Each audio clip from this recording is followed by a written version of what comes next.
The one thing aliens fear more than anything. Top HFY stories. The galaxy was vast, a swirling sea of countless species, civilizations, and unknown dangers. The higher-ups in the Galactic Confederation had long underestimated humanity, dismissing them as primitive, self-destructive, and incapable of achieving true galactic power. But as more species encountered the growing human presence in space, they learned something horrifying. There was one thing humans possessed that no other species did, and it was something they feared more than anything. Chapter 1: The Unexpected Victory. Captain Alara of the Gorthian Empire sat in the command seat of her flagship, watching her sensors flicker as a human fleet appeared on the edge of the system. It was an unprecedented move. An entire human battalion had ventured this deep into Gorthian territory. The Gorthians, with their towering, insect-like forms and advanced weaponry, had fought off countless species with ease. But the humans were different. They had a strange resolve, a fearlessness in their eyes that others lacked. "We should prepare for battle, Captain," said the tactical officer. "They might not be as primitive as we thought." Ilara narrowed her eyes. "Do not underestimate them. Let's see how they fight. The humans are nothing more than an anomaly, but if they challenge us, we will crush them." The Gorthian fleet moved to intercept the humans, expecting a standard battle, fast strikes, a few casualties, and then a swift victory. But what followed shook their understanding of warfare. The human ships, small and seemingly outdated, fired with incredible precision. They didn't rely on overwhelming firepower. Instead, they seemed to anticipate every move the Gorthians made. Their tactics were unorthodox, reckless, even, but effective. The Gorthians were used to calculating battles, to following a predictable flow of conflict. The humans threw that flow into chaos. Within hours, the Gorthian flagship was disabled, its systems fried by an unknown form of electromagnetic pulse. A quiet ensued as Captain Alara received a transmission, not from one of her officers, but from the human commander. "We're done here, Captain," the voice said. "You've learned the first lesson. Never underestimate the human spirit. We don't fight like you. We fight to win." Chapter 2: Fear Across the Stars. News of the human victory spread quickly across the galaxy. The Krevans, an ancient race of energy beings, sent a diplomatic envoy to Earth, seeking to understand how such a primitive species could defeat a technologically superior empire. They were met with a display that left them shaken. The humans, in their diplomatic meeting, refused to be intimidated by the Krevans' high-ranking emissaries. Instead of offering gifts or appeasing the Krevans' insatiable hunger for knowledge, humanity offered them something else: their resolve. They revealed something that had been passed down for centuries, an ancient creed, a simple truth that made humanity stand apart. "We fight because we have nothing left to lose," the human diplomat explained. "The Krevans fear losing their power, their knowledge, their endless cycles of existence. But we fight for survival. We fight for each other, and we fear nothing more than our own extinction." The Krevans, beings who had witnessed the rise and fall of countless civilizations, suddenly saw humanity in a new light. The human resolve, born of their struggle for survival, was a force far more potent than any weapon. Chapter 3: The War That Never Came. The Sarnak Dominion, a species with the ability to manipulate time, had been eyeing the human colonies for years. Their technology was unmatched, able to slow, halt, and even reverse time itself. The Sarnak had wiped out entire civilizations without firing a single shot, bending the very fabric of reality to their will. When they decided to make Earth their next target, they believed the humans would fall without resistance. After all, what could a species of mere mortals do against the power of time itself? But when they arrived in the solar system, the unexpected happened. Instead of retreating, instead of hiding, humanity made a stand. The humans set up a trap using their knowledge of the Sarnak's time-based technology, not to fight with weapons, but with sheer determination. They used old Earth techniques, manual warfare, guerrilla tactics, and a willingness to sacrifice everything in the face of defeat. For the first time, the Sarnak saw the true meaning of fear. The humans did not fear death. They feared a life without meaning, without purpose, without a future. And that fear, that primal drive to fight for everything they held dear, was something the Sarnak could not manipulate. Time might bend, but human willpower was unyielding. In the final moments of the battle, As the Sarnak forces attempted to reverse time to wipe the humans out of existence, the human fleet struck. With their backs against the wall, the humans fought with such intensity that the very fabric of time itself seemed to shudder. The Sarnak were forced to retreat, their power over time shattered by the sheer will of the human spirit. Chapter 4: The Secret They Feared. The truth, whispered among the galactic leaders, was that humans possessed something no other species could comprehend, a deep, almost existential fearlessness that made them unstoppable in the face of overwhelming odds. While other species feared death, the loss of power, or the end of their civilization, humanity feared something else, the loss of hope, the loss of purpose. They feared being forgotten, their existence meaningless in the grand scale of the universe. This fear propelled them forward in ways no one could predict.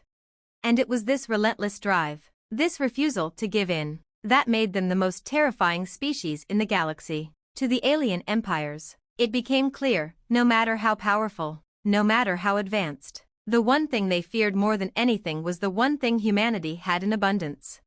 Epilogue: The legacy of humanity. As the humans continued to grow in the galaxy, their reputation spread like wildfire. They weren't the strongest, the fastest, or the most technologically advanced, but when the stars were aligned and their backs were against the wall, they were the species who never surrendered, and that fearlessness, their sheer resolve to survive, to fight, and to protect those they loved, became the one thing every alien feared more than anything else. Because in the end, the one thing aliens couldn't fathom was that humanity would never give up, no matter what, and that was the greatest power they could ever wield. Chapter 5: The Shadow of the Hive. The next threat came from the Zilthar Hive, a vast, insectoid collective that spanned across dozens of star systems. The Zilthar had long been considered an unstoppable force in the galaxy. A race that functioned with perfect harmony and unity, able to conquer entire planets in a matter of weeks. Their queen, a being of immense intelligence and psionic power, led them with a singular vision, to assimilate all life forms into the hive. The Zilthar had encountered many species in their centuries of expansion, but no species had posed a significant challenge. They believed the humans would be no different. When the Zilthar arrived at Earth, they prepared to begin their assimilation process, confident that it would be as easy as any other conquest. However, what the Zilthar didn't account for was humanity's refusal to be consumed. Despite their primitive technology, the humans fought with a ferocity the Zilthar had never witnessed before. The war began with brutal losses for Earth, as the Zilthar decimated several human colonies. But then something strange began to happen. Humanity, when faced with annihilation, adapted. They began to fight not just as soldiers, but as communities. The Zilthar were relentless, but the humans were everywhere, on every corner of every planet, building resistance cells and innovating new methods of warfare. They turned the war into a battle of attrition, fighting on multiple fronts, never backing down. In the midst of the conflict, the Zilthar Queen sought to understand why humanity resisted so violently, why they were so unwilling to submit. She telepathically connected to a captured human soldier to learn their motivations, believing the answer would lie in their minds. "What drives you?" the Queen asked, her mind probing deeply. The soldier, weary from the horrors of war, responded simply, "We fight because we have to. We fight because we have no choice. But most of all, we fight for those who came before us, and for those who come after." The Zilthar Queen recoiled, confused. What kind of response was this? There was no grand strategy, no technological superiority. It was simply a deeply ingrained need to resist and protect, a need that could not be quantified or controlled. And that's when the Queen realized the truth. The humans were not like any species she had encountered. While the Zilthar fought for unity, for the hive's advancement, the humans fought for freedom, freedom to choose, to exist as individuals, to grow. Their existence was not dictated by the will of a collective, but by the will of each individual. It was a power that no mind in the galaxy had been able to fully understand. Despite the hive's overwhelming numbers, the human spirit proved impossible to suppress. Over time, the humans, using both their ingenuity and their refusal to yield, turned the tide of the war. The Zilthar retreated, their collective mind fractured by the unexpected nature of human resistance. They had underestimated humanity's most dangerous weapon, their ability to never give up, to never yield. to always fight for something bigger than themselves. Chapter 6: The United Front. As the galaxy recovered from the devastation of the Zilfar invasion, the human influence spread further, from the edges of known space to the heart of the galaxy. Where once the galaxy had been divided into fragmented empires, humanity had begun to unify the various species through a common cause. They did not conquer, they united. Human representatives worked tirelessly to broker peace, to form alliances where there was once hostility. One of the most striking achievements came when the Gorthian Empire, the very same force that had once mocked humanity, sought an alliance with Earth. After their crushing defeat at the hands of the human fleet, they had spent years in retreat, licking their wounds. The Gorthians had realized that humanity's drive and unity were unlike anything they had encountered before. They sought peace, but not through submission. Instead, they sought collaboration, hoping that their advanced technologies could combine with humanity's unparalleled spirit of innovation. At the peace talks on a neutral moon, Gorthian representatives met with Earth's delegates. The Gorthian ambassador, a massive creature covered in chitinous armor, stood across from a human diplomat, a woman named Commander Sarah Blake, who had led many of Earth's military campaigns. "Your species," the Gorthian ambassador began, "are unlike any we have encountered. We came here to test your strength. We underestimated your willpower. We no longer wish to destroy you. We seek an alliance." Commander Blake nodded, her gaze unwavering. "We don't just survive, we adapt. We fight for those who can't fight for themselves. And we fight to ensure that no one else will be enslaved or lost in the chaos. That's our strength." The meeting ended with an agreement to share technology, knowledge, and mutual defense. The Gorthians, having learned the true meaning of resilience, joined the growing alliance that humanity had forged. It was the beginning of a new era, one where humanity, once thought of as weak, was now the backbone of a united galactic front. Chapter 7: The Final Challenge. It wasn't long before the greatest test of humanity's resolve came. The galaxy's greatest enemy, an ancient species known as the Eldraks, a race of seemingly indestructible beings, awoke from their slumber. The Eldraks had been sealed away for millennia after their violent conquests had nearly destroyed the galaxy. They were powerful beyond measure, able to manipulate energy itself, and their motives were unclear. What was clear was that they had no interest in alliances or diplomacy. When the Eldraks declared their intent to wipe out all lesser species and take the galaxy as their own, it sent shockwaves through every corner of the galaxy. The most powerful fleets trembled at the thought of facing them, but humanity stood firm. Humanity's greatest strength was never in numbers or technology, but in their refusal to bow before any force, be it an alien empire, a temporal distortion, or an ancient godlike entity. The battle against the Eldraks was unlike any the galaxy had ever seen. Despite the Eldraks' overwhelming power, humanity was relentless. They had no fear of death because they understood something that the Eldraks did not: the true value of life. The final confrontation took place in the heart of an ancient star system, where the Eldraks were preparing to unleash their ultimate weapon. The human fleets, aided by their allies, engaged in a desperate battle, knowing that their only chance at survival was to fight with everything they had. The Eldraks, in their arrogance, believed victory was inevitable, but as the battle waged on, they began to notice something: humanity wasn't losing. They were pushing back, adapting, never yielding, and in the final moments, when all seemed lost, humanity's will proved stronger than even the Eldraks' unimaginable power. With a united front, the galaxy's forces struck the Eldraks where they were weakest, at their heart. The Eldraks fell, and the galaxy was saved, not by the might of armies, but by the unyielding will of a species that would never be broken. Epilogue: The legacy of humanity's spirit. The galaxy would remember the humans, not for their technological superiority, but for their indomitable will, their refusal to be subjugated. The one thing that all other species feared more than anything was not their weapons or their strategies, but their unbreakable spirit. The story of humanity spread across the stars, and in every corner of the galaxy, one truth was now universally accepted: humanity's greatest strength wasn't in their minds or their bodies, but in their hearts, and that was something no empire, no force, and no being could ever conquer. Chapter 8: The Dawn of the Human Alliance. With the Eldraks defeated and the galaxy beginning to recover, Humanity's influence spread like the first light of dawn after a long night. Species that had once been isolated, distrustful of each other, began to find common ground. The very foundation of the galaxy's political landscape shifted as humanity's message of unity and resilience echoed throughout the stars. The Human Alliance was formed, a coalition of countless species united under one common cause: survival, mutual respect, and growth. The alliance wasn't built on the strength of military might. Though humanity's armed forces were formidable, it was built on something far more important: hope. Hope for a future where peace wasn't just a dream, but a reality. But as the alliance grew, so did the tensions between those who feared humanity's rise to power and those who saw it as the only hope for a lasting peace. Chapter 9: The Silent Infiltrators.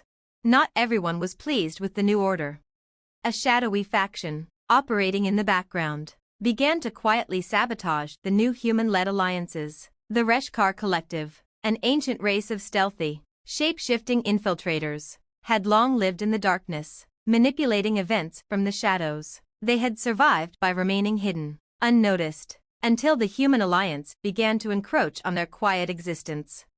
The Reshkar viewed humanity as a threat, not for their military might, but because of their ability to unite. The Reshkar thrived on division, on the ability to sow chaos and fear. They knew that a united galaxy meant they would no longer have the freedom to operate unchecked. If the humans succeeded, they would lose their grip on the galaxy's underworld. The first signs of trouble came when critical systems in the human colonies began to malfunction. Ships were mysteriously disappearing from trade routes. High-ranking diplomats were found dead under suspicious circumstances. The Reshkar's influence was growing, but they were careful, operating in the shadows to avoid detection.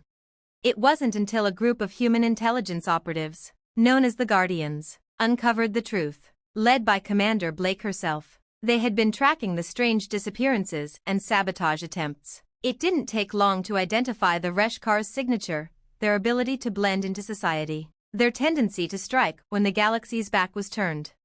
The Guardians swiftly enacted a plan to expose the Reshkar and their network of spies. It was risky. If the Reshkar realized they were being hunted, they would fight back with their full, hidden might. But Commander Blake knew one thing: humanity had faced greater odds before and had always found a way.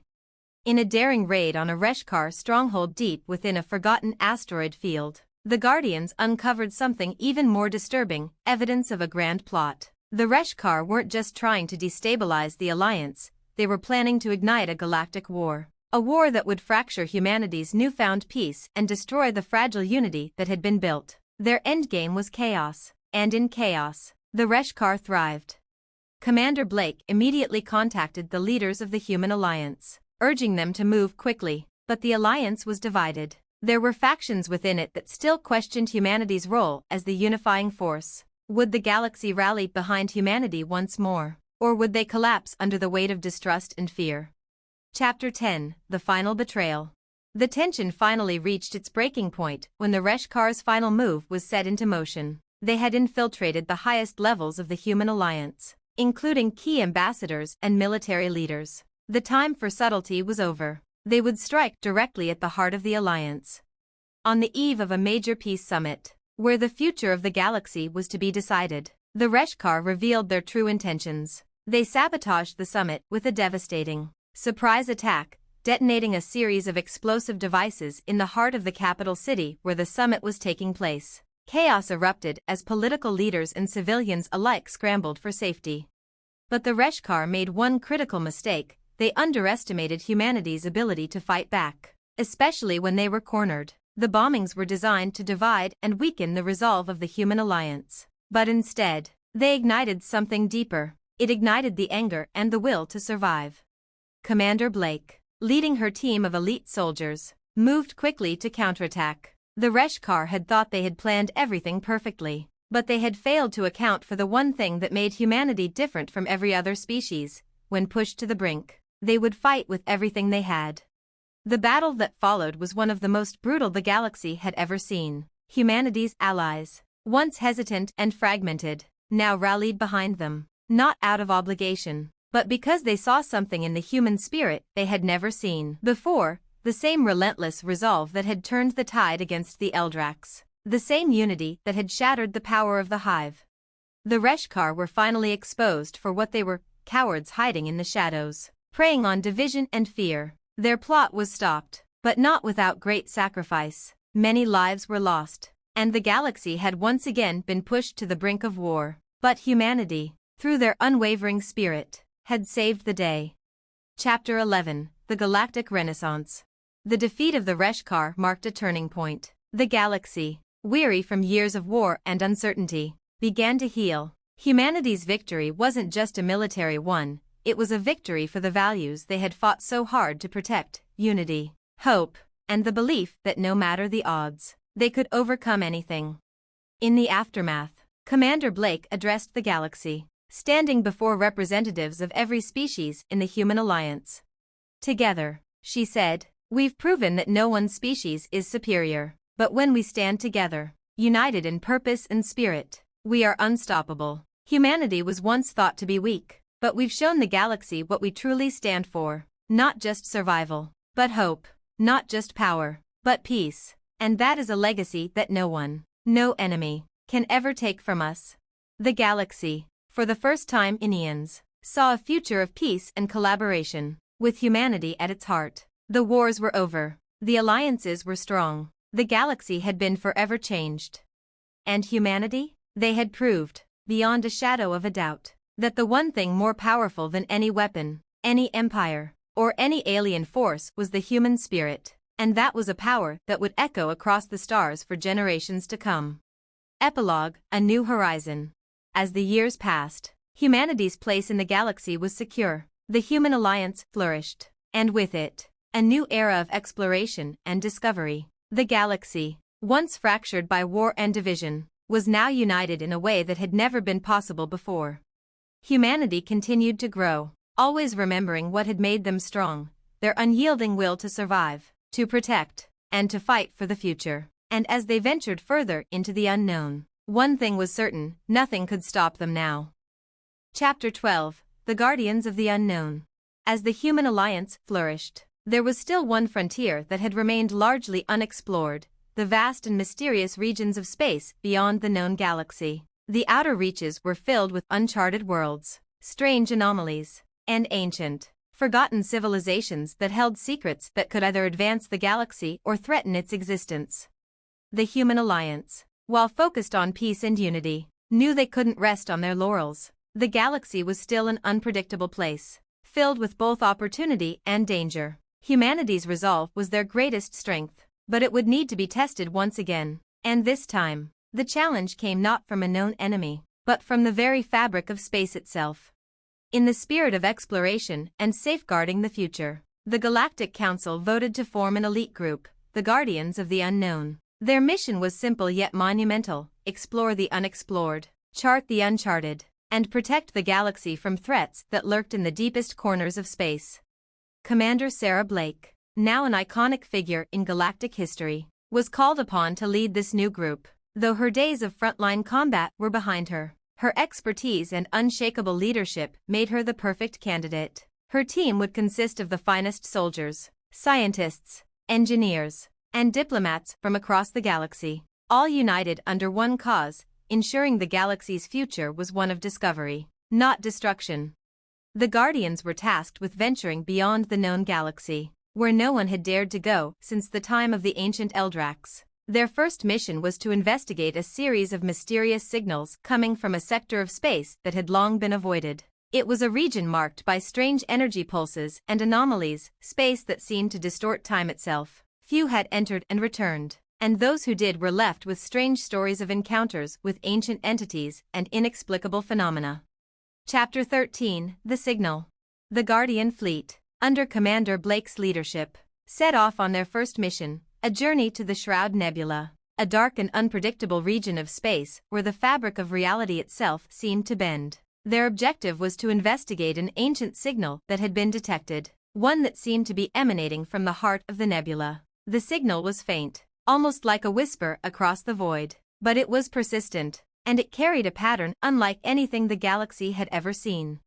For months, the fleet navigated the edges of the nebula, their sensors constantly adjusting to the strange energies that surrounded them. The deeper they ventured, the more unstable the region became. Time itself seemed to warp. Sometimes hours would pass in what felt like minutes. Other times days would stretch into what seemed like weeks. Crew members began to report disturbing visions and strange occurrences, as if the very space they were in was alive, watching, waiting. Despite these mounting challenges, Commander Blake remained resolute. The Guardians had faced unimaginable odds before, and they would not falter now. They had come to uncover the truth of the signal, and they would not be deterred. Then, one fateful day, the signal grew louder, clearer. It was coming from a massive, dormant structure located at the center of the nebula, a colossal, spherical object that seemed to be floating in the heart of the storm. The structure was ancient, older than any civilization known to the galaxy, and it pulsed with a strange energy.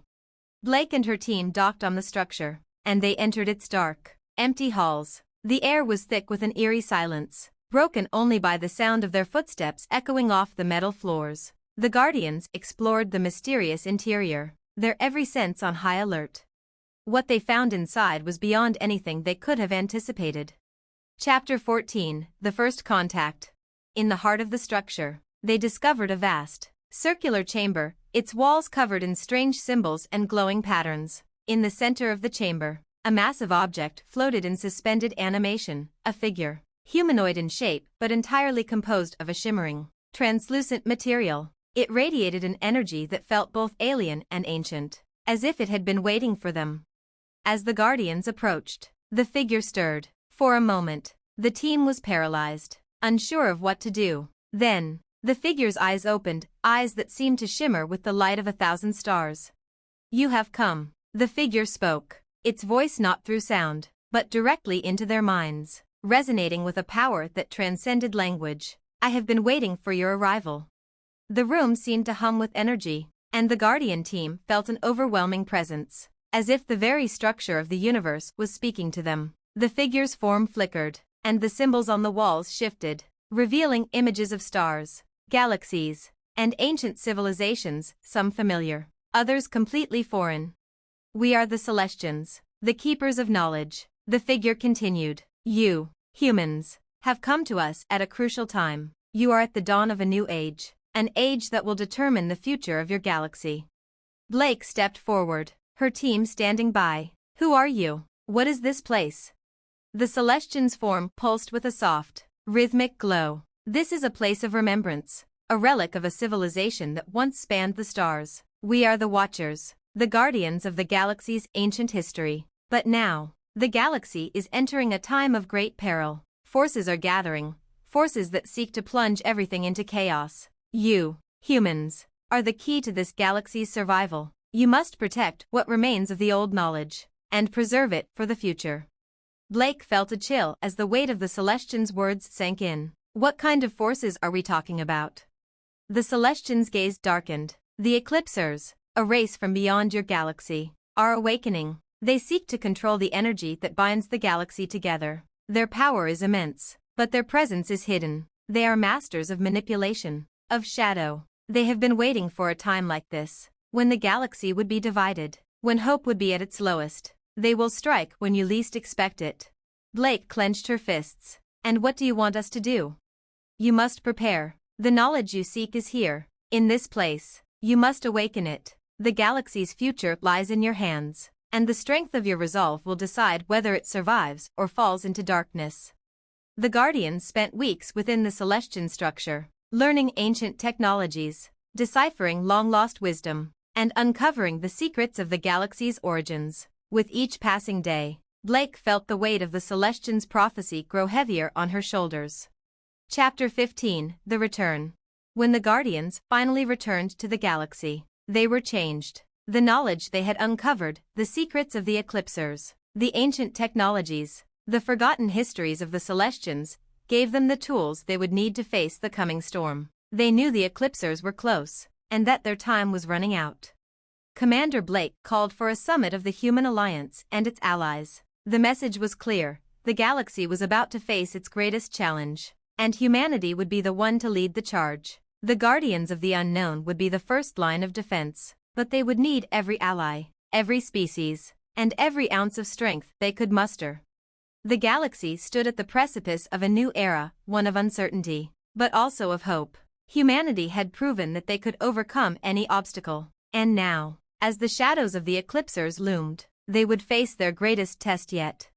Chapter 16, The Eclipsers' Arrival. The galaxy was on the brink of an unprecedented confrontation. The Eclipsers, long thought to be a myth, were now a very real and present danger. They had waited patiently in the dark recesses of space, biding their time until the galaxy had weakened itself through war and division. Now, with the human alliance and its allies united, they saw their opportunity to strike. The first signs of their arrival were subtle, unexplained energy fluctuations, sudden disruptions in communication, and star systems going dark. Entire colonies vanished without a trace, leaving no signs of struggle, no wreckage, only silence. The Eclipsers were a species that thrived in the absence of light. Their very presence bent the fabric of reality, rendering them nearly invisible. They were shadowy manipulators, able to mask their true intentions and influence events from afar. The Guardians, armed with the ancient knowledge from the Celestians, knew that the Eclipsers didn't simply use force to achieve their goals, they used deception, infiltration, and subterfuge. They thrived on the disarray and chaos that accompanied fear, and they had perfected the art of controlling shadows.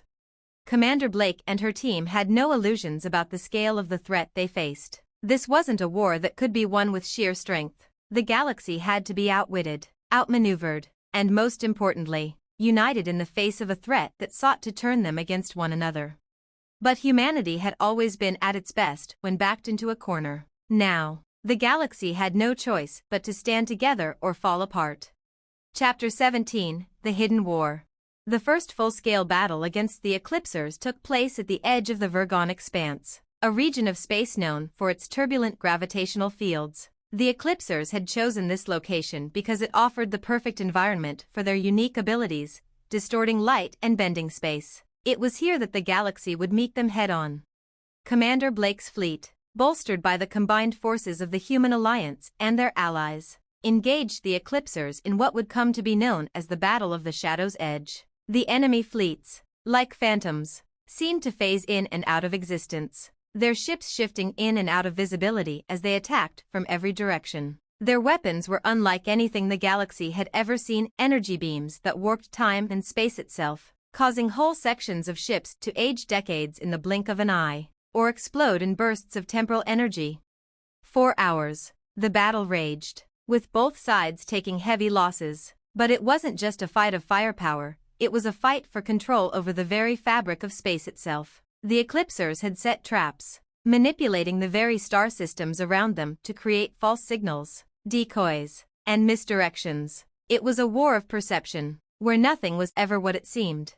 Blake and the Guardians knew they had to outsmart the Eclipsers. Using the knowledge they had gained from the Celestians, they adapted their tactics. They began to focus on the source of the Eclipsers' power, their ability to manipulate shadows and bend light. Blake ordered the fleet to use quantum distortion beacons, devices capable of disrupting the Eclipsers' shadow-based technology.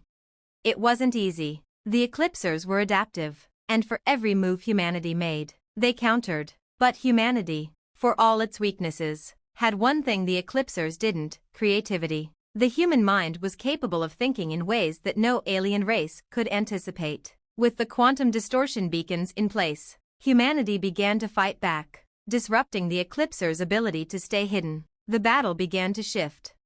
But just as victory seemed within reach, the Eclipsers revealed their true weapon, a dread shroud. It was a device capable of cloaking entire fleets and planets, plunging them into total darkness, where not even light could escape. The dread shroud was the key to the Eclipsers' ultimate strategy: to cloak entire star systems in impenetrable blackness and use the confusion to conquer unopposed.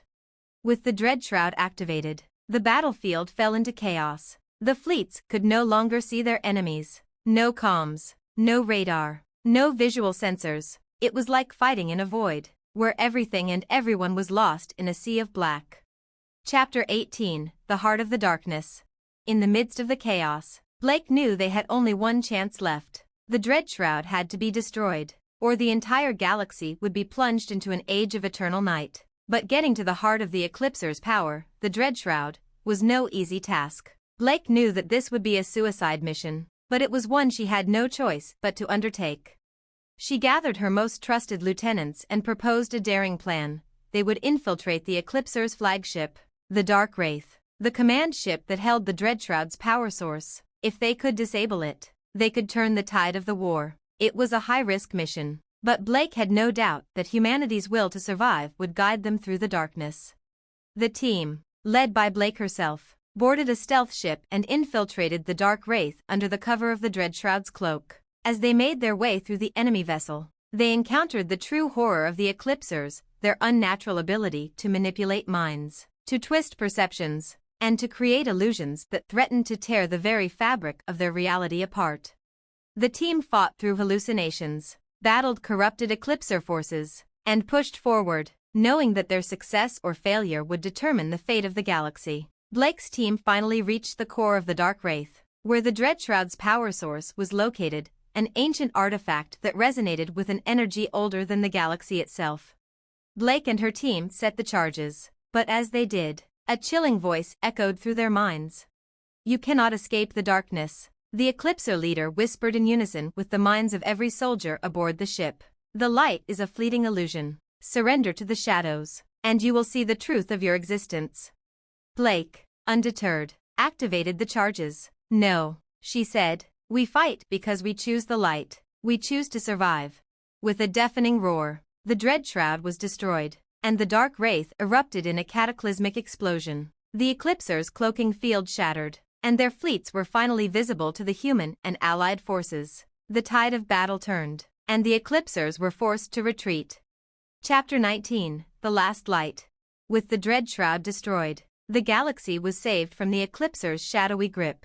The war was far from over, but humanity had proven once again that their strength lay not in their weapons or technology, but in their unyielding resolve. They had faced the darkness itself and emerged victorious. The cost had been great, many lives were lost, and the galaxy would bear the scars of this war for generations. But humanity's victory over the Eclipsers had sent a message to the galaxy, a message of hope, of resilience, and of the unbreakable will to survive. Commander Blake stood before the united forces of the Human Alliance and their allies, the weight of the victory heavy on her shoulders. She looked out at the gathered representatives and said, "We are not defined by the darkness, we are defined by the light we choose to create in the face of it. Together, we stand." The galaxy, united once more, moved forward into a new era, a time of rebuilding, of growth, and of endless possibility. Humanity had proven that no force, no matter how dark or powerful, could ever extinguish the light of their resolve, and in that light, the future of the galaxy shone brighter than ever before. Epilogue, A New Dawn. Chapter 20, The Galactic Renaissance.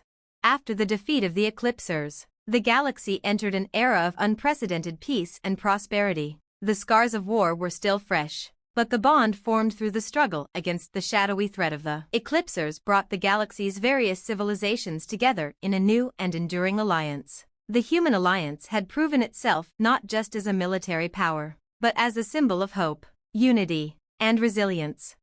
In the years that followed, humanity's influence in the galaxy only grew. Their ability to adapt, their relentless pursuit of knowledge, and their determination to face any challenge head-on inspired countless species across the stars. But perhaps the most significant achievement was the creation of the Galactic Renaissance, a collaborative movement among the galaxy's civilizations dedicated to scientific progress, exploration, and cultural exchange. The Renaissance was not just a scientific endeavor, it was a philosophical one. It sought to bring together the diverse cultures of the galaxy to share knowledge, art, and history. The races that had once been enemies now found themselves working side by side, building bridges of trust and understanding. At the heart of this movement stood the Human Alliance, which became the beacon of progress. They shared their knowledge and technology openly, not for profit or dominance, but to uplift the galaxy as a whole. The Celestian relics, ancient technologies and wisdom from a lost civilization, were carefully studied, and many of their secrets were made available to all.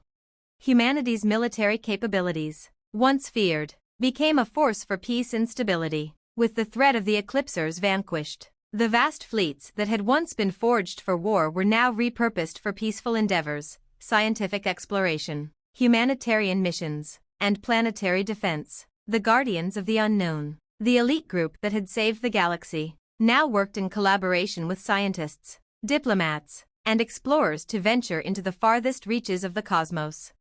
Commander Blake, now revered as one of the greatest leaders in galactic history, became a symbol of the new era. She retired from active duty, but continued to advise the leaders of the Alliance. Her legacy was one of unwavering courage, determination, and a profound belief in the power of unity. She helped guide the next generation of leaders, ensuring that the galaxy would never forget the lessons learned from the darkness. Chapter 21, The New Threat. But peace is a fragile thing, and the galaxy would soon learn that the shadows of war are never far behind.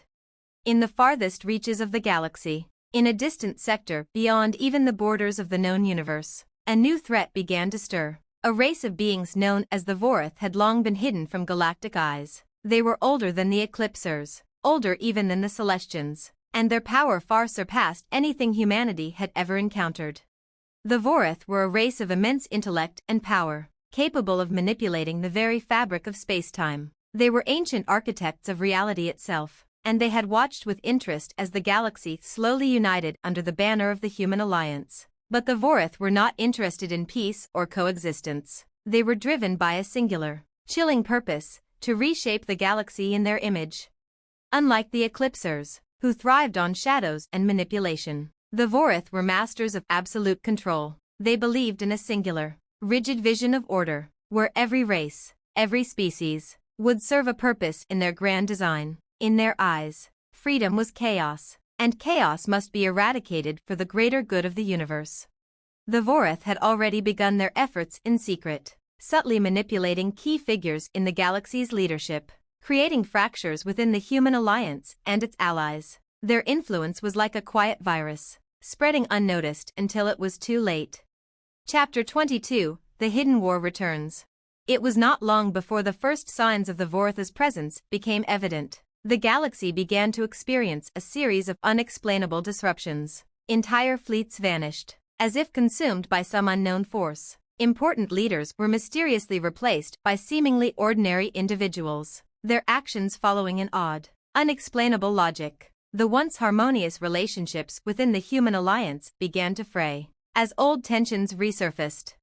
At the same time, strange disturbances were detected in the far reaches of space, where no known races had ventured. Communications went silent, stars began to behave unpredictably, and gravitational anomalies became more frequent. The galaxy's best scientists were baffled. These were not natural phenomena, they were deliberate. The Guardians of the Unknown, now led by a new generation of fearless explorers and strategists, were the first to uncover the truth. As they investigated the anomalies, they discovered evidence of the Vorath's existence. They were more than just a threat, they were a force of nature, capable of bending space, time, and even the very laws of reality. The knowledge gained from the Celestians would no longer be enough. The galaxy had faced dark forces before, but the Vorath were something entirely different. The Guardians would have to go beyond their training, beyond their understanding of science and strategy. This would be a war not just for survival, but for the very fabric of existence itself. Commander Blake's successor, Captain Alara Kane, a brilliant tactician and fearless leader, knew that this was a war that could not be fought with conventional means. The Vorath would not be defeated by force alone. They would have to be outthought, outmaneuvered, and stopped before their influence spread too far. Chapter 23, The Counterattack. The Guardians, backed by the full might of the human alliance and their allies, began to mobilize. But the Vorath's reach extended further than any of them realized. Their infiltration had already begun, and the galaxy's greatest minds were at risk. The first step was to expose the true nature of the Vorath to the galaxy. They needed to unite all species under one banner once more. Captain Kane, having inherited Blake's unyielding determination, called for an emergency summit. The leaders of every species, from the Thalassians of the water worlds to the stoic Vanner from the rocky moons of Nereus, answered the call. It was time to confront this new threat with everything they had. But the Vorath, knowing that their secrets were being exposed, retaliated. Entire fleets of Vorath warships, unlike anything the galaxy had ever seen, descended upon the capital of the human alliance. The battle for the future of the galaxy had begun once again, but this time, the stakes were even higher. Chapter 24, The Final Choice. The war against the Vorath was one of the most intense and harrowing the galaxy had ever faced. The Vorath's ability to warp space and time created unpredictable consequences, forcing the galaxy's forces into a race against time itself. As planets fell and fleets were lost in strange temporal storms, humanity and its allies fought to hold the line. The final battle took place in the heart of the Vorath's domain, a world far beyond the known reaches of space, a world that had once been the cradle of their civilization. It was a place of unimaginable power, a nexus of spacetime itself, where the fabric of the universe could be rewritten. Captain Kane, alongside the Guardians and their allies, entered the heart of this domain. They had one final chance to stop the Vorath from rewriting the galaxy in their image. The only way to do this was to destroy the core of time, the Vorath's most powerful weapon, which had the ability to unravel reality itself.